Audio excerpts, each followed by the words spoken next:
Hello class 12 students, कैसे हैं आप सभी। आशा करता हूँ सभी बढ़िया होंगे। चलिए हम आज स्टार्ट करते हैं अपना लास्ट वीडियो ऑन 3.2 एक्सरसाइज पे। ठीक है, एक्सरसाइज 3.2 के आज हम क्वेश्चन नंबर 19 to 22 सारे कंप्लीट कर लेंगे। ठीक है, हर एक क्वेश्चन ये भी इंपॉर्टेंट क्वेश्चन है सारे, आखिरी के दो तो मोस्ट इंपॉर्टेंट है 21 और 22। क्यों? क्योंकि वो MCQs हैं और तुम्हें पता ही है 2020 यानी इस बार से MCQs आने लगे हैं पेपर में। ठीक है, तो उन्हें भी अच्छे से समझना। चलो हम स्टार्ट करते हैं आज का वीडियो। देखो क्वेश्चन नंबर 19 जो है बेटा, वो आपका बहुत बड़ा क्वेश्चन है, इसलिए मैंने यहाँ पे लिख नहीं रखा। ठीक है, लेकिन मैं आपको पढ़ के सुनाता हूँ और आप उसे समझना क्या कहना चाहता है।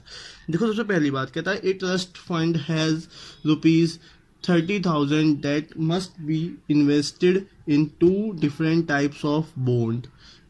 The first bond pays 5% interest per year and the second bond pays 7% interest per year. तो देखो बच्चों, यूजिंग मैट्रिक्स मल्टीप्लिकेशन डिटरमाइंड, अब जो भी हमें फाइंड करना है, पहले हम सवाल को समझ लेते हैं, फिर हम सवाल को करना स्टार्ट करते हैं।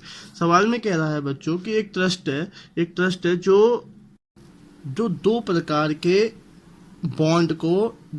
बॉन्ड को इन्वेस्ट करता है। ठीक है, 2 टाइप्स के बॉन्ड है। सबसे पहली बात समझो, इन क्वेश्चंस में मैं 19-20 क्वेश्चंस के लिए बता रहा हूँ, जब भी हमें डिफरेंट वैरायटी मिलती है, यानी हमें 2 प्रकार के यहाँ पे बॉन्ड मिले हैं, तो जो भी हमें डिफरेंट चीज मिलेगी, अलग अलग चीजें, उन्हें तो हम लिखेंगे आपकी रॉ की फॉर्म में। किस फॉर्म में लिखेंगे? रॉ फॉर्म में। मतलब हमारे पास जो डिफरेंट टाइप्स होंगे, यानी हमारे पास जो डिफरेंट टाइप्स होंगे इन क्वेश्चंस में, उन्हें हम लिखेंगे रॉ फॉर्म में। ठीक है, और जो आपका इंटरेस्ट है 5% इंटरेस्ट पर ईयर, जो हमें मिलने वाली चीज़, यानी पैसा या रुपीज़ की बात करूं, या फिर मैं यहाँ पे इंटरेस्ट मिलेगा तो इंटरेस्ट की बात करता हूँ, वो लिखा जाएगा आपका इंटरेस्ट हो, ठीक है, या रुपीज़ वगैरह, जो भी हमें मिलने वाली चीज़ें होती है उन्हें हम लिखेंगे कॉलम फॉर्म में।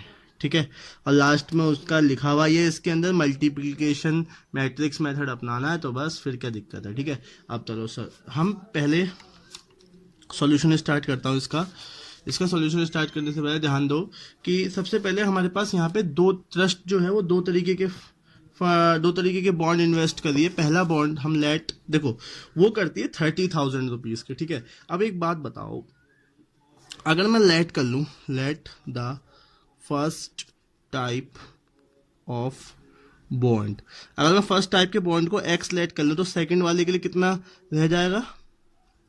वेरी सिंपल, वो हो जाएगा 30,000 माइनस एक्स। भाई जब पहला वाला एक्स हो गया तो दूसरा क्या हो जाएगा? 30,000 माइनस एक्स। ठीक है, वेरी गुड। अब आपको पता है इंटरेस्ट कितना है?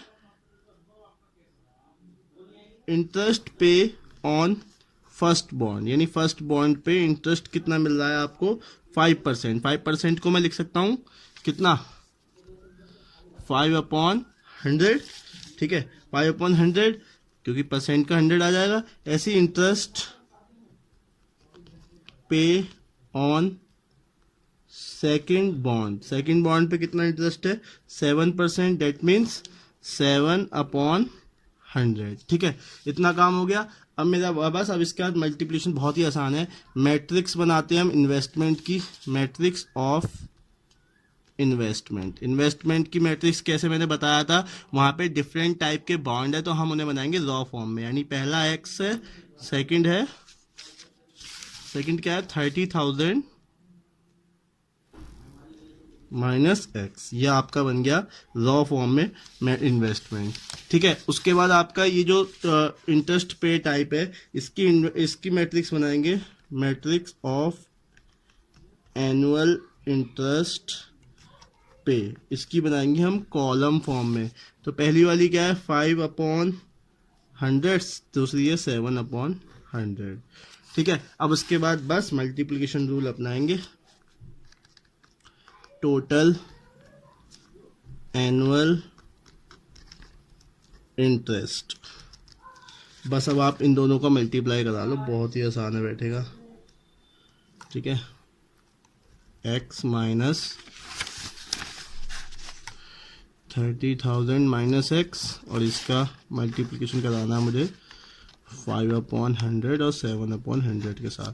मल्टीप्लाई कराना आता है भाई, एक्स की इसके साथ प्लस फिर इसकी इसके साथ, और बाकी कोई एलिमेंट है ही नहीं यहाँ पर, एक ही मैट्रिक्स बन के तैयार हो जाएगी।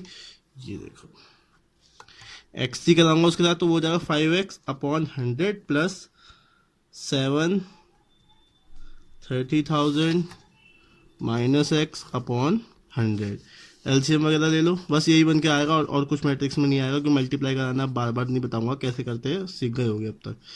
5x प्लस 7 3 जा 21 माइनस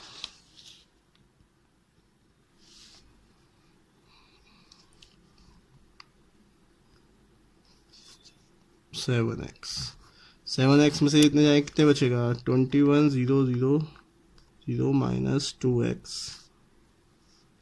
अपॉन 100। ये मेरा टोटल इसका इंटरेस्ट या इनकम जो भी आ गई, टोटल एनुअल इंटरेस्ट आ चुका है हमारा, ठीक है। अब इसके बाद यहाँ से मुझे क्वेश्चन में दो कंडीशन दी है। एक बार तो कहा है मुझसे क्या, एक बार कहा है उसने कि if the trust fund must obtain an annual interest of ₹1800, यानी अगर उसको पहली कंडीशन में बोल रहा है अगर उसको एनुअल इंटरेस्ट कितना प्राप्त हो, उसको एनुअल इंटरेस्ट हो 1800 यानी 1800 रुपये।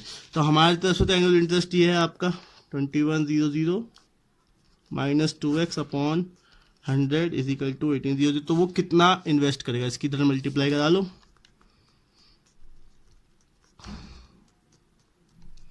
ठीक है, इसे माइनस करा लो, इधर भेज दो, कितना हो जाएगा ये 30,000 सॉरी 2x 2 से डिवाइड कर दो, कितना हो जाएगा 15,000। तो अब एक चीज़ और ध्यान रखो इसके अंदर, जो मैंने ये किया है आपके सामने, तो जो भी आया है आपका आंसर आया है यहाँ पे 15,000, ठीक है, माइनस करके। तो 15,000 आया आपका, एक जीरो एक्स्ट्रा लग गया है इसमें, 15,000, ठीक है। 15,000 अगर 15,000 आ गया आपका, तो सेकंड वाला भी कितना होगा 50,000। मतलब ये हमने टाइप बता दिया, अगर हमारे को इतना इंटरेस्ट चाहिए तो पहला बॉन्ड इसमें हमारा होगा 15,000 और दूसरा हम इसे x को माइनस करेंगे टोटल 30,000 में से, तो वो भी आएगा 15,000। तो इसमें दोनों हमारे सेम रखे जाएंगे, तब जाके हमें टोटल अगर एनुअल इंटरेस्ट ना मिलेगा। सेकेंड क्वेश्चन में कह रहा है कि अगर आपका एनुअल इंटरेस्ट होगा कितना, अगर आपका सेकेंड में कह रहा है आपका एनुअल इंटरेस्ट होगा, तो आ गया क्वेश्चन ये 2000, तो 2000 होगा। तो अगर 2000 होगा तो अब इसको 2000 के इक्वल रख के देखना, एक्स की जो भी वैल्यू आएगी वो आपका फर्स्ट बॉन्ड हो जाएगा, उसको 30,000 से माइनस कर देना, आपका सेकंड बॉन्ड आ जाएगा, ठीक है, हो जाएगा ये काम। आई थिंक ये समझ में आ गया होगा। चलो अगले क्वेश्चन पे चलते हैं, क्वेश्चन नंबर 20। फटाफट से क्वेश्चन नंबर 20 देखते हैं। क्वेश्चन नंबर 20 क्या कह रहा है वो भी मैं आपको पढ़ के बता देता हूँ, काफ़ी लंबा क्वेश्चन है, लिखा नहीं मैंने। The book shop of a particular school has 10 dozen chemistry book, 8 dozen physics books and 10 dozen economics books. यहाँ पे बुक्स के टाइप है अलग अलग, तो हम क्या करेंगे, देखो यहाँ मैं लिख नहीं रहा सब कुछ, यहाँ लेट करके लिख लेना, let the number of book this, मैं डायरेक्ट मैट्रिक्स बनाता हूँ। पहली 10 डजन है, 10 डजन है आपकी कौन सी, केमिस्ट्री, और 8 डजन है आपकी फिजिक्स, और 10 डजन है आपकी इकोनॉमिक्स। इन डजन को पहले उसमें चेंज कर लो, 12 से मल्टीप्लाई कराओगे तो आपकी बुक्स निकल आएंगी, ये हो जाएंगी 120 बुक्स, 120 बुक्स केमिस्ट्री की हो जाएंगी, 96 हो जाएंगे कि फिजिक्स की, और 120 ही आपकी हो जाएगी किसकी, इकोनॉमिक्स की, ठीक है। ये आपकी मैट्रिक्स सुन के तैयार होगा, क्योंकि यहाँ पे 3 तरीके की बुक थी और मैंने बताया था टाइप की बात करेंगे तो अलग अलग है। अब आगे दिया है कि the selling price are 80, 60 and 40 each respectively, ठीक है। तो सेलिंग प्राइस कितना है इनका, सेलिंग प्राइसेस दे रखे हैं इनके, वो मैंने बताया था प्राइजेस की बात होगी तो किस में लिखेंगे हम, कॉलम फॉर्म में 80, 60 और 40। बस इसका टोटल ही तो बताना है, बस बाय मल्टीप्लिकेशन ऑफ मैट्रिक्स, बस मल्टीप्लाई कर दो अब इनकी 120, 96, 120, इसकी मल्टीप्लाई 80, 60 और 40 से। 120 की मल्टीप्लाई 80 से कर देना, ये आ जाएगा आपका 12 8 जा 96 प्लस 96 6 जा 576 और 12 4 जा 48। बस अब इन्हें प्लस कर दो, ये आपका जितना आ गया 20,160, ये आपका आंसर हो गया। ठीक है, समझ में आ गया, वेरी गुड, सबको समझ में आ गया। चलो चलते हैं हम अगले उस पे, अगले दो क्वेश्चनों पे, ठीक है बच्चों। अब क्वेश्चन नंबर 21 और 22 खत्म करके इस एक्सरसाइज को नमस्ते करते हैं, ठीक है।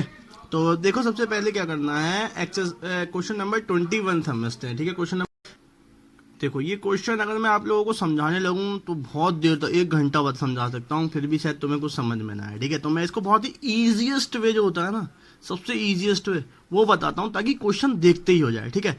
इतना टाइम लगना है, हमारे को एमसीक्यू करने हैं, कोई हमारे को वहाँ सॉल्यूशन थोड़ी ना करके दिखाना है। तो देखो किस तरीके से समझते हुए, ऐसा नहीं समझाऊंगा, नहीं समझाते हुए बहुत ही ईजिएस्ट वे में कर दूंगा, ठीक है। सबसे पहले इन दोनों सवालों को करने से पहले हमें कुछ चीजें गिवन दी है, जब मैं गिवन पे ध्यान दे लूँ, कुछ ऑर्डर दिया हुआ है कुछ कि x तो 2 इंटू n का है, यानी वही अपना जो मैं आपको बता चुका हूँ रो इंटू कॉलम, ठीक है, जो भी है आपका ये उसकी ऑर्डर है, हाँ ऑर्डर वाई वी जेड भी सारी चीजें मुझे गिवन है। चलो इस चीज को फॉलो करवाते हैं। क्वेश्चन नंबर 22 भाई देखो क्या कहता है, कहता है कि the restriction on n k and p so that P Y plus W Y will be define R. अरे भाई बी वाई डब्ल्यू वाई पता ना काका कह रहे हो है। चलो इसे सॉल्व करते हैं। देखो जरा हम ना समझते इतनी बड़ी भाषा, ठीक है ना। हमारे को दिया है बच्चों P Y plus W Y, इसको बताना है, कोई दिक्कत नहीं है, हम ऑप्शन पे भी नहीं देखेंगे। पी का ऑर्डर क्या दिया हुआ है, पी का ऑर्डर दिया हुआ है पी इंटू के। चलो पी का ऑर्डर हम यहाँ लिख लेते हैं, देखो ध्यान से, पी का ऑर्डर है बच्चों पी इंटू के, और इंटू आपके पास है मल्टीप्लाई वाई, तो वाई का ऑर्डर कहाँ है, वाई का ऑर्डर है 3 इंटू के, तो वाई का ऑर्डर है आपका 3 इंटू के, प्लस डब्ल्यू का ऑर्डर है एन इंटू 3, और वाई का ऑर्डर तो आपको पता ही है 3 इंटू के। चलो ये तो बड़ा इजी सा क्वेश्चन लग रहा है, चलो देखते हैं कितना इजी क्वेश्चन है, ठीक है। सबसे पहले मैं यहाँ देखना चाहूंगा, देखो हमारे पास y तो यहाँ पर ऑर्डर, अगर अब देखो डायरेक्ट मैं यहाँ पर इतना मुश्किल चीज करने की जरूरत ही नहीं है मुझे, मैं कितने से बहुत ही मुश्किल तरीके से करूँ, ठीक है। ये n है बच्चों, n इंटू 3, ठीक है। अब इतना मुश्किल करने की जरूरत है, सिर्फ सीधा सीधा कंपेयर कर, देखो हमारे पास y का ऑर्डर तो सेम है, यहाँ ही y का ऑर्डर 3 इंटू के, तो इनसे तो कोई मतलब ही नहीं है। अब एक बात बताओ, अगर हम दो मल्टीप्लाई करा रहे हैं, ठीक है, अगर हम दोनों की मल्टीप्लाई करा रहे हैं यहाँ पे भी और यहाँ पे भी, अब इसका यहाँ कंपेयर कराना सीखते हैं, तो देखो सबसे पहली बात, ये तो दोनों सेम है वाई दोनों जगह, तो वाई तो चलो मान लो कैंसिल कर दो, समझने के लिए बता रहा हूँ, ऐसी कैंसिल कर दो। बाकी इसको बहुत ही लंबा तरीका बता सकता हूँ मैं इसको बताने का, लेकिन इतना लंबा हमें करने की पहले बता चुका हूँ, जरूरत नहीं है। अब देखो यहाँ पे दो चीजें तो सेम है इनके ऑर्डर, क्योंकि यहाँ पे तो वाई वाई था, तो कॉमन भी आ जाएगा तो खत्म हो जाएगा।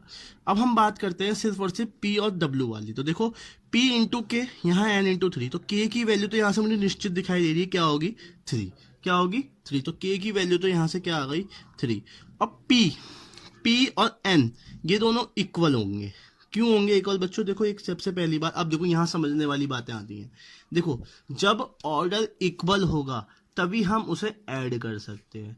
मल्टीप्लाई तो आप 3 इंटू 2 कर लो, 3 इंटू 3 कर लो, चाहे कैसे भी मल्टीप्लाई कर सकते हैं, बट आपको जब हम ऐड करेंगे तो इसका मतलब है यहाँ पे भी जितने जो ऑर्डर होगा वही ऑर्डर यहाँ सेम होगा। जब ये ऑर्डर सेम है तो इसका मतलब ये ऑर्डर भी सेम होगा, तभी इनका ऐड हो सकता है, ठीक है। तो ऐड तो मैंने इसलिए यहाँ पे डायरेक्ट कंपेयर करा लिया, तो के की जगह यहाँ पे 3 और पी की जगह क्या है यहाँ पे n, तो p की वैल्यू n होगी, k की जगह 3 होगी। कौन सा ऑप्शन मैच कर रहा है, हमारा ऑप्शन नंबर फर्स्ट हमारा सही है। देखो ये तो एक सबसे इजीएस्ट वे हो गया कंपेयर करा के, नहीं तो मैंने समझा के 2-3 एग्जांपल दे के आपको करके दिखाऊं, ये तो बड़ा आप यहाँ पे सीधा सा लॉजिक लगा सकते हो। जब भी हमें दो मैट्रिक्स को ऐड करना है तो वो ऑर्डर ऑफ मैट्रिक्स दोनों का इक्वल होना चाहिए, यानी वो 2/2 की हो, 3/3 की हो। अब जब यहाँ पे y का ऑर्डर सेम है तो p और w का भी क्या होना चाहिए सेम, k की 3 होनी चाहिए, तो k की वैल्यू क्या होनी चाहिए 3, और p की वैल्यू n के इक्वल होनी चाहिए। ऑप्शन हमारा सिर्फ ए मैच करा। अब मैं बात करता हूँ क्वेश्चन नंबर 22 की, समझ में आ गया बच्चों, बहुत इजी। क्वेश्चन नंबर 22 भी बहुत इजी, कहता है n और p इक्वल है। अरे वाह,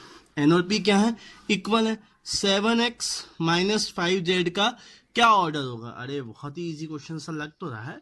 x के क्या था, हमारे x का ऑर्डर है 2 इंटू एन, x का ऑर्डर है 2 इंटू एन माइनस 5, और z का ऑर्डर क्या है हमारा, z का ऑर्डर 2 इंटू पी, जेड का ऑर्डर है 2 इंटू पी। अब देखो बहुत ही इजी क्वेश्चन मैं यहाँ से इसलिए बताऊंगा क्योंकि देखो सीधी सी बात है, अगर हमारे पास मैट्रिक्स 2 इंटू एन की वैल्यू मान लो थोड़ी देर के लिए 2 है, क्या है 2 है, ठीक है। अगर n की वैल्यू अगर हमारी 2 है तो सीधी सी बात है, हम किसी भी मैट्रिक्स में अगर मल्टीप्लाई करा लें, 7 से मल्टीप्लाई करा लूं तो उसका ऑर्डर तो चेंज नहीं होता। जैसे हमारे पास 1 1 1 की मैट्रिक्स है, बाहर 7 है, अगर मैं 7 से मल्टीप्लाई करा दूंगा तो 7 7 7 हो जाएगी। ऑर्डर तो अब भी 2 इंटू 2 ही रहा, ऑर्डर पे फर्क नहीं पड़ता मल्टीप्लाई करने से। ये हमें पहली बात समझ में आ गई। तो इन मल्टीप्लाई अगर नहीं भी होते होते हम इनसे कोई मतलब नहीं है। सेकंड चीज, माइनस कब होगा? जब इनका ऑर्डर सेम होगा, यानी ये दोनों वैल्यू एन और पी, तो उसने खुद बोला है एन और पी बराबर होंगे। क्या होंगे? एन और पी बराबर होंगे। तो यहाँ पे अब देखो एन और पी क्या होंगे? इक्वल होंगे। तो यहाँ पे या तो 2 होगा तो 2 होगा, 3 होगा 3 होगा। चलो ठीक है हमारा, लेकिन हमारी मैट्रिक्स क्या होगी? 2 इंटू एन। 2 इंटू पी की जगह क्या रख सकता हूँ मैं? एन, क्योंकि दोनों हमारे इक्वल है। 2 इंटू एन, और यहाँ भी एक्स के लिए 2 इंटू एन। अब तुम कहोगे कि सर हम यहाँ पे पी भी तो रख सकते थे। हाँ हम पी भी रख सकते थे, 2 इंटू पी भी हो सकता था। तो इसके आंसर दो होंगे यहाँ से, या तो 2 इंटू एन होगा या 2 इंटू पी होगा। तो जो ऑप्शन में मिले वो हमारा सही है। देखो P इंटू 2 है, ये गलत है, 2 इंटू पी होना चाहिए था। 2 इंटू एन है, हाँ बिल्कुल 2 इंटू एन ही इसका सही आंसर है। ठीक है, अगर 2 इंटू पी भी होता ना, ऑप्शन में है ही नहीं, अगर 2 इंटू पी भी होता तो हम 2 इंटू पी भी लगाए थे। कुछ बच्चे से P इंटू 2 भी लगा लेते हैं, इसलिए गलत हो जाता है। ठीक है, ये हमें सीखने बेटा बहुत जरूरी है, क्योंकि हमारे को पता है हमारे पास MCQs भी अब आने लगे हैं और हमें एक एक नंबर हमारे लिए बहुत कीमती है। चलो मिलते हैं हम अगली वीडियो में अगली एक्सरसाइज के लिए, तब तक के लिए bye bye, take care, good night.